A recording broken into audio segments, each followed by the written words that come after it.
os bons como os maus, né? Só que a vida eterna, ela, para os maus, ela vai ser apenas invertida. Ao invés de vida, será morte eterna, né?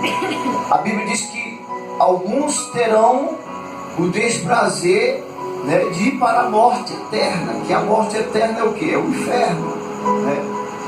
E a vida eterna é proporcionada por Jesus Cristo, através do seu sacrifício na cruz ali do Calvário, né? Por que a salvação é por intermédio do sacrifício? Porque ali naquela cruz, irmão, foi derramado o sangue do Cordeiro. E o sangue, ele representa vida. Quem sabia que o sangue representa vida aqui? Glória a Deus. Pronto. Então, o sangue do Cordeiro, ele representa a vida eterna. Por isso ele foi derramado ali naquele madeiro, justamente para justificar o homem do seu pecado. Só que aqui nesta ocasião aqui, Jesus ainda não tinha ido para o Calvário. Jesus ainda estava ensinando, orientando as pessoas a entenderem a respeito do reino. Ele estava ali explicando às pessoas para que elas entendessem a respeito do reino de Deus. E Jesus foi indagado ali por aquele jovem muito curioso, muito rico. E ele chegou com um assunto assim: Senhor, o que eu posso fazer de bom para ter a vida eterna? A verdade é que nada nós podemos fazer de bom para termos a vida eterna, porque a vida eterna não é pelos nossos méritos humanos. A vida eterna é somente, unicamente através do sacrifício, como foi dito. Só que Jesus, como ele era um discipulador, ele estava ali discipulando os seus discípulos, e aquele jovem apareceu justamente no momento que Jesus estava discipulando os discípulos, ensinando os discípulos. E ali o Senhor aproveitou a indagação daquele jovem para explicar também para aqueles que estavam à sua volta e também justamente para os seus discípulos, que era o alvo principal daquele momento, daquela ocasião. O Senhor não projetava, né, a curiosidade deste jovem se aparecer naquele exato momento. Ele estava ali ensinando e o jovem apareceu. E ele foi ensinando para ele e foi questionando ele também. Olha, não existe nada melhor do que você responder alguém curioso com uma outra pergunta, né? Jesus fez uma outra pergunta, né? Você conhece os mandamentos? Conheço, Senhor. Quais são os mandamentos de Deus? E ele citou o coração da lei, né? Que é os mandamentos os 10 mandamentos que foram deixados por Moisés. Então o jovem citou o coração da lei, o Corá, que é o coração da lei. E ele disse: olha, você falou muito bem, né? Mas também tem que honrar teu pai, tua mãe, e tem que amar a Deus acima de todas as coisas. E tem outro semelhante, importante também, que é amar o próximo como nós amamos a nós mesmos. E ali aquele jovem disse que tudo isso ele estava guardando, né? Ele disse assim: disse o jovem, tudo isso tenho guardado desde a minha mocidade. O que me falta ainda, Senhor? Né? Veja que ainda ele cumprindo os mandamentos, né? E ele sentiu que ainda faltava algo para ele, né? É assim que muitas das vezes nós nos sentimos, irmão. Aparentemente nós estamos cumprindo tudo, fazendo tudo certo, mas existe algo dentro de nós que parece que existe um vazio, né? Que a gente tenta preencher com uma coisa, tenta preencher com outra. E esse vazio, ele só é possível ser preenchido com a presença de Deus. A presença de Deus é ela que preenche o vazio do coração do ser humano. E o jovem cumprindo tudo, mas ainda faltava algo para ele. E o Senhor disse: olha, então se você quer ser perfeito, meu filho, vende tudo que você tem e dê aos pobres. Veja que Jesus tocou em uma área muito sensível daquele rapaz, ao ponto dele se desestruturar emocionalmente, espiritualmente, se desequilibrou até no argumento ali que ele estava tendo, né, aquele diálogo que ele estava tendo com Jesus. O jovem se desequilibrou, se desorganizou e não sabia como responder, ao ponto dele ter ficado calado, sem responder mais nada, dizendo apenas o seguinte: não posso fazer isso, porque tudo que o meu pai me deixou por herança eu não posso abrir mão, né? Então veja, irmãos, que um detalhe aqui, que o jovem se viu impossibilitado em cumprir, foi justamente aquele detalhe que todos nós vemos em nossa vida, até antes de um reconhecimento, né, de Jesus Cristo em nossa vida, né? Eu já tive muitos contatos com muitas pessoas em diálogos, e o assunto sempre era esse aqui, ó, vida eterna, né? E quando a pessoa percebia que tinha que largar o mundo para vir servir a Jesus, para realmente ter a sua salvação garantida, parece que o mundo é como se fosse essa riqueza desse jovem. Muitos dizem: não, eu não consigo abandonar isso, eu não consigo abandonar aquilo, né? Geralmente sempre as pessoas dizem isso: ah, se eu for e não conseguir cumprir, se eu entregar minha vida e amanhã eu estiver fora, né? Então veja que sempre tem uma vírgula, né, que nos impede de nós termos uma aproximação mais próxima com Deus. Tem sempre um detalhe que se torna um grande impedimento na nossa vida, e eu lhe digo com toda sinceridade que não é nenhum impedimento, é aquilo que nós imaginamos que seja um impedimento. Porque muitas das vezes, irmão, a falta de fé em certas ocasiões é que proporciona isso na vida do ser humano. E é importante, irmão, nós apenas reconhecermos que precisamos nos despir do velho homem, da velha natureza, para que haja oportunidade em nossa vida do surgimento de uma nova criatura. Para que eu seja uma nova criatura, eu tenho que me despir da velha, né? A minha velha natureza, ela tem que ser sepultada, tem que ser realmente deixada de lado, para que Jesus tenha de fato um espaço em minha vida para trabalhar em minha vida, para desenvolver um grande projeto em minha vida. Verdade, Deus. Porque Deus, ele deseja desenvolver um grande projeto na sua vida. Glória a Deus. Mas você tem que deixar para trás a velha natureza. A velha natureza, ela precisa ser rejeitada, para que você abrace a nova vida que Jesus deseja proporcionar para você.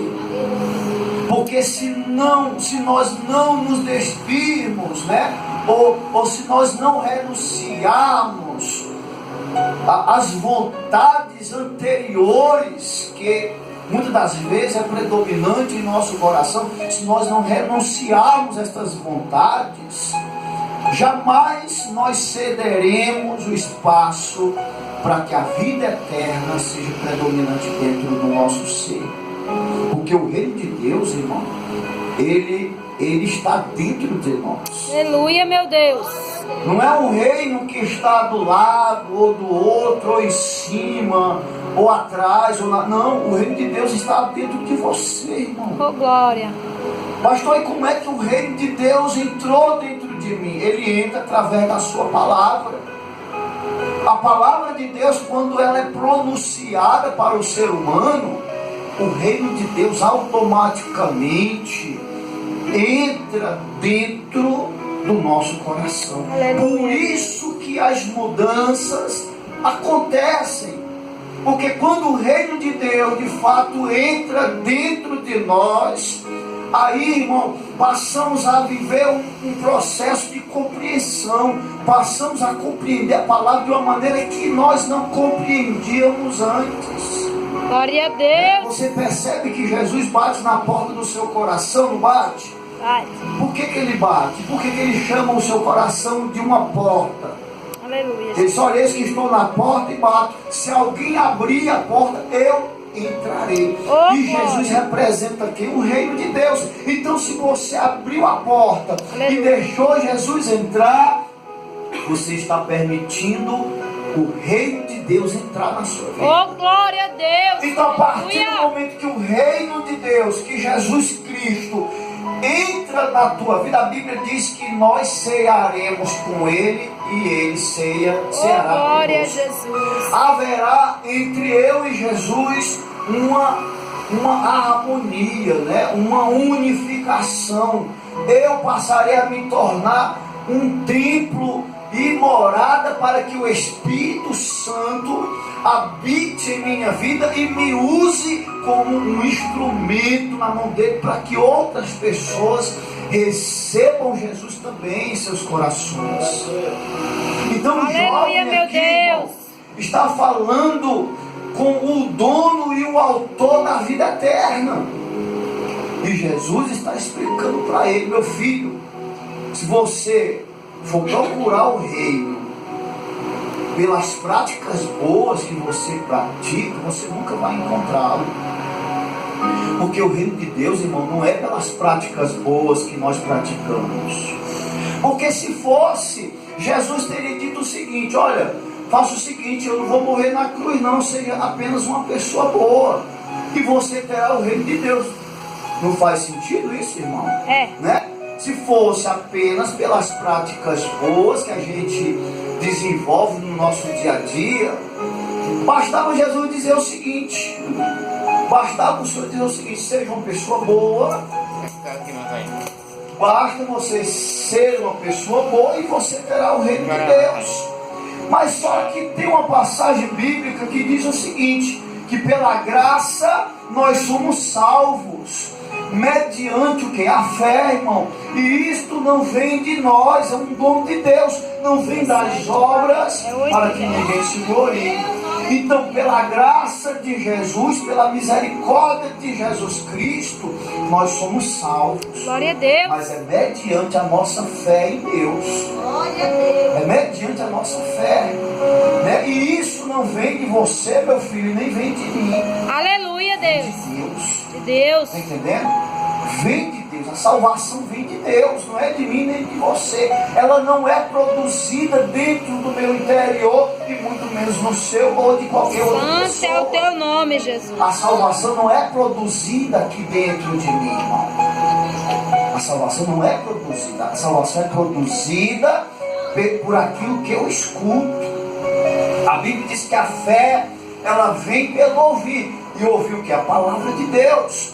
Então, quando eu escuto a palavra de Deus, eu passo a adquirir a fé, ouvindo a palavra, porque a palavra me proporciona fé, confiança, certeza, convicção de que de fato, se eu me tornar e continuar e permanecer fiel, eu serei salvo. Oh, glória.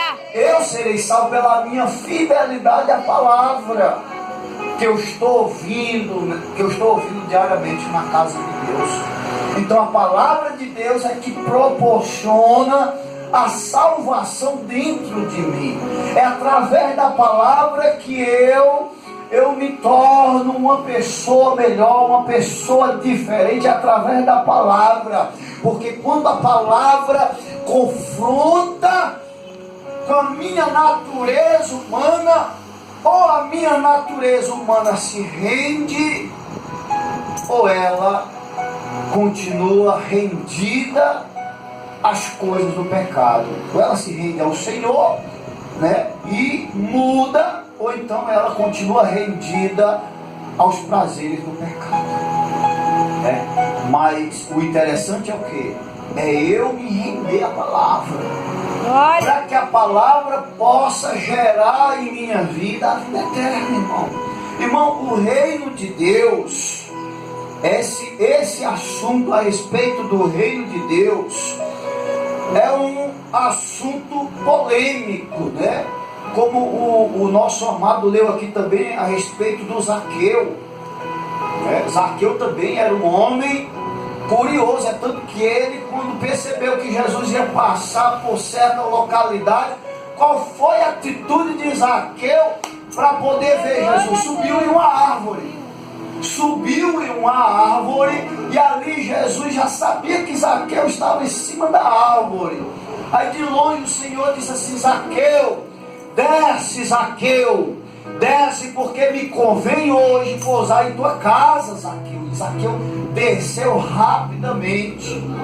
Perceba, irmão, olha, perceba como o reino de Deus é transformador. Perceba que o reino de Deus é regenerador, ele regenera o ser humano. Zaqueu era um camarada totalmente corrupto, irmão.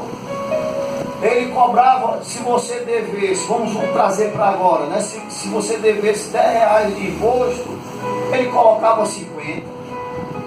Aí as pessoas tinham raiva dele por isso, porque sabia que devia só 10 de imposto. Aí quando Zaqueu se aproximou: olha, rapaz, você está devendo R$50 de imposto. Mas que conversa é essa, rapaz? Você é um ladrão. Você chamava, os cobradores de impostos eram considerados como ladrão por isso, porque eles cobravam além daquilo que deveriam cobrar. Então Zaqueu era um homem corrupto por causa do dinheiro, irmão. O Zaqueu já fez totalmente o contrário do que o jovem rico. E já fez totalmente o contrário. Por quê? Porque quando Jesus entrou na casa dele, Zaqueu se sentiu regenerado pela visita de Jesus. Porque quando Jesus entra de fato em nossa casa, nós recebemos uma regeneração automaticamente. Glória a Deus. Quando Jesus entrou ali na casa de Zaqueu e Jesus começou a dialogar com ele, aí Zaqueu disse assim: Senhor, hoje eu estou percebendo tanto como fui injusto com as pessoas, e pelo fato do Senhor ter entrado na minha casa hoje, e pelo fato do Senhor ter regenerado a minha vida, ter modificado os meus pensamentos, os desejos do meu coração, o que eu vou fazer, Senhor? Eu vou restituir quadruplicamente, né? 4 vezes mais aquilo que eu fui desonesto com as pessoas.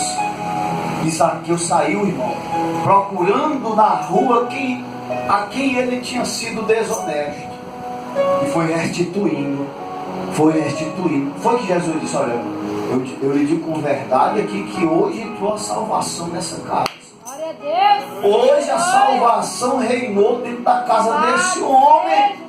Então Zaqueu recebeu uma transformação radical de Jesus Cristo, ao ponto dele ter mudado os pensamentos dele. Já deixou automaticamente de ser um homem ganancioso, irmão. A riqueza não foi um impedimento para que o Zaqueu continuasse a sua trajetória daquele dia para frente com Cristo. O jovem não, quando Jesus: olha, vem tudo que tu tem, dá para os pobres. Ele já parou ali, já ficou pensando: não posso fazer isso. Por que que o jovem agiu de maneira totalmente diferente de Zaqueu? Porque Zaqueu abriu a porta da casa dele, irmão. Jesus entrou dentro da casa, da vida de Zaqueu. O jovem não deixou Jesus entrar. O jovem não cedeu o espaço para Jesus entrar na vida dele. Então, se ele não entrar na minha vida, eu posso ser um camarada observador das leis, posso ser uma pessoa boa, posso ser o que for, mas se Jesus não entrar na minha vida, eu não mudo. Enquanto Jesus não entra na minha vida, eu não vou manifestar nenhum tipo de mudança. Eu vou continuar sempre o mesmo. Mas a partir do momento em que Jesus entra na minha vida, aí, meu irmão, a minha vida muda. Aí a minha vida recebe uma transformação. É transformada. Porque a transformação, ela é a partir do momento que Jesus está para o lado de dentro da minha vida. Enquanto ele está só para o lado de fora e eu estou aqui, Jesus está lá fora. Eu estou ouvindo ele falar. Eu estou percebendo ele agir no ambiente. Mas eu não aceito ele fazer parte da minha vida. Você vai achar bonito a mensagem, você vai achar maravilhoso aquele momento de adoração a Deus. Você vai se emocionar, você vai ficar até eufórico, assim, uma euforia dentro do seu coração, onde você até dá glória a Deus. Mas se Jesus não entrar na sua vida, você vai sair a mesma pessoa desse lugar. Você vai continuar a mesma. Mas a partir do momento que você permitir Jesus entrar na sua vida, você já vai sair diferente. Você vai sair com aquele espaço que eu disse no início da mensagem, aquele espaço que a gente percebe que é um vazio. Você vai sair com aquele vazio preenchido, irmão. Aquele vazio que está em você, você vai perceber que não tem mais aquele vazio. Aquele vazio preenchido, porque se você abriu a porta e se Jesus entrou, agora o vazio está preenchido. Você vai sair daqui alegre, você vai sair feliz, vai sair satisfeito ou satisfeita. Por quê? Porque Jesus não está mais só do lado de fora, agora Jesus está dentro da minha vida. Está dentro da minha vida. Jesus não está, eu não estou sendo apenas um ouvinte, agora estou sendo um praticante, porque Jesus agora está dentro da minha vida. Oh, glória a Deus, aleluia. Então, irmão Adriano, não é interessante Jesus estar apenas fora. É lindo você ouvir ele falar lá fora, é lindo. É lindo você sentir ele manifestar amor por você mesmo, você não se sentindo digno. É lindo, irmão. Mas não é interessante Jesus ficar só do lado de fora. Não é interessante. É como se fosse assim, uma desfeita que a gente faz com o próprio Deus, né? Porque se você chegar na minha casa, bater, eu vou abrir a porta, vou pedir para você entrar, vou lhe oferecer café, vou lhe oferecer o que eu tiver dentro da minha casa. Se for pão, é pão; se for bolo, é bolo. O que eu tiver para comer, eu vou oferecer para você também. Está entendendo? Por respeito à sua pessoa, né? Por consideração à sua pessoa, eu vou fazer isso. Então é importante que nós façamos a mesma coisa com Jesus, irmão. Jesus está lá batendo, te convidando, falando para você o que ele pretende fazer, os projetos que ele deseja desenvolver. Só que Jesus continua lá fora, irmão. Continua lá fora. Meu Deus. Qual é o tipo de consideração que tipo de consideração é essa? Se Jesus está querendo desenvolver coisas boas em minha vida, e eu não digo para Jesus: entra na minha casa, eu não digo isso. O Senhor está lá fora e eu estou aqui, e ele lá fora falando, eu achando bonito ele falar, mas ele está lá fora ainda. Aleluia. Enquanto ele estiver lá, minha vida vai continuar a mesma. Desse jeito. Mas a partir do momento que ele entrar, aí sim, a sua vida vai mudar como a vida de Zaqueu mudou. Aleluia. Então, Zaqueu e esse jovem rico são pessoas opostas, irmão. São atitudes totalmente diferentes uma da outra. Né? O homem era rico, Zaqueu também era rico. O jovem rico tinha muito dinheiro, Zaqueu também tinha muito dinheiro. O dinheiro foi impedimento para o jovem, mas não foi impedimento para o Zaqueu. Oh, glória. Porque quando a gente quer, irmão, quando a gente quer, a gente sempre encontra um jeito, né? Verdade, Deus. Mas quando a gente não quer, a gente sempre encontra uma desculpa. Desse jeito. Sempre encontra uma desculpa. Então que possamos ser pessoas, que possamos, que venhamos a nós a encontrarmos sempre um jeito, uma maneira, que sempre haja soluções, né, nos nossos procedimentos, em nossa trajetória cristã. Uma das coisas também que Jesus falou que me chama muito a atenção é essa questão quando ele chega para Jesus e diz assim: bom mestre. E Jesus: olha, bom não, bom só existe um Jesus. Por que Jesus falou isso? Porque muitas das vezes a gente pode ser bom hoje para alguém, né? Mas a gente não consegue ser bom para a vida inteira, irmão. Você não vai conseguir ser bom para a vida inteira para as pessoas. Você vai ser bom hoje, vai ser bom amanhã, depois, mas não conseguiremos ser bom para a vida inteira. Só Deus vai ser bom para sempre, né? Só Deus vai ser bom para sempre. Então, possivelmente possa haver uma vez que eu não consiga ser bom e você possa dizer assim: hoje o pastor hoje não está sendo bom, né, irmão Deus? O pastor não está sendo bom hoje comigo. Ele foi bom ontem, antes de ontem, mas hoje não está muito bom, não. Então, o que acontece? Quando você perceber que eu não estou sendo muito bom hoje, você se afasta de mim. É querer ficar longe de mim. Está entendendo? É por isso que Jesus disse para o jovem: olha, meu filho, eu não sou bom. Bom sempre será Deus. Por quê? Por causa disso, irmão. Porque Jesus poderia muito bem ter trazido ali uma palavra bem satisfatória para aquele homem rico, né?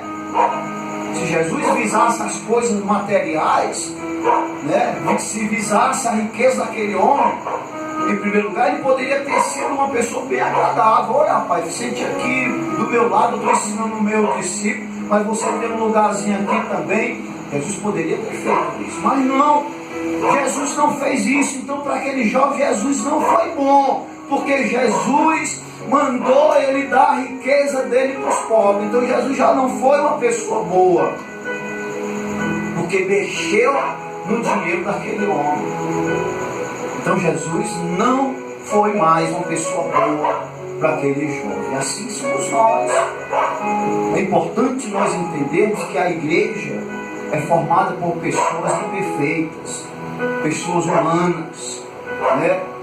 Por mais que nós venhamos a acertar tantas vezes com as pessoas, mas vai chegar sempre uma hora que a gente talvez não vá conseguir acertar.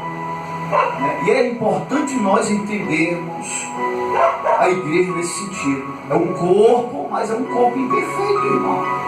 Cheio de defeitos, né? Cheio de imperfeições. Então, precisamos entender que bom será sempre Deus para as nossas vidas. Deus será sempre bom para mim e para você. Nós talvez, alguma ocasião ou outra, nós não seremos bons um para o outro.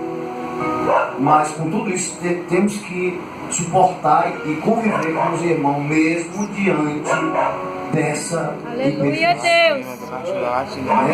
Então, queridos, eu vejo aqui nesta palavra uma palavra que possivelmente, né, confronte com o nosso interior, mas eu vejo nesta palavra uma palavra edificante para a nossa vida espiritual, já que o nosso alvo principal aqui é o reino de Deus, né? O meu alvo principal é o reino. Eu creio que se eu focar no reino, em primeiro lugar na minha vida. As demais coisas o Senhor me acrescenta depois, quando eu, talvez, quando eu me sentir, que Deus perceba que eu esteja preparado para alguma coisa, Deus vai acrescentar. Então o reino de Deus precisa ser focado em primeiro lugar em nossa vida. Aleluia, Deus. O Evangelho, irmão, de Apocalipse fala da salvação em Cristo. Isaías foi um profeta que falou a respeito dessa salvação, falou a respeito do Messias, que o Messias viria para salvar as pessoas dos seus pecados. É tanto que lá no livro de Isaías, capítulo 53, versículo 1, o Senhor diz o seguinte: quem creu em nossa pregação, e a quem foi revelado o braço do Senhor, né? Então, quando o profeta falou isso, ainda não existia pregação, irmão. Jesus ainda não tinha nascido. E o profeta descreveu um retrato falado do próprio Cristo. Ele diz: olha, ele era sem aparência, sem formosura, ele não tinha nada nele que nos agradasse, beleza nenhuma que nos agradasse. Era um homem rejeitado, um homem de dores, que sabia de fato o que é padecer, e dele não fizemos caso algum, mas ele levou sobre ele os nossos pecados. O profeta falando isso, irmão, e ele perguntando: e quem é que está crendo em nossa pregação? Está entendendo, irmão? Então o profeta, ele saltou para o futuro e viu o Messias, viu a pregação do Messias, viu ele lá no Calvário morrendo, foi entregue como ovelha para o matador. Ele viu Jesus no Calvário, e ali o profeta Isaías revelou todo o processo do sacrifício de Jesus. E Jesus ainda não tinha nem nascido. A profecia para o cumprimento do nascimento de Jesus foi quase 2000 anos depois, irmão, ainda que Jesus foi nascer. E o profeta já estava falando: quem creu em nossa pregação. Veja, quem creu, irmão, já estava especificando a fé. Já estava ele vendo os tempos atuais agora que estamos vivendo. Aí hoje, se você for levantar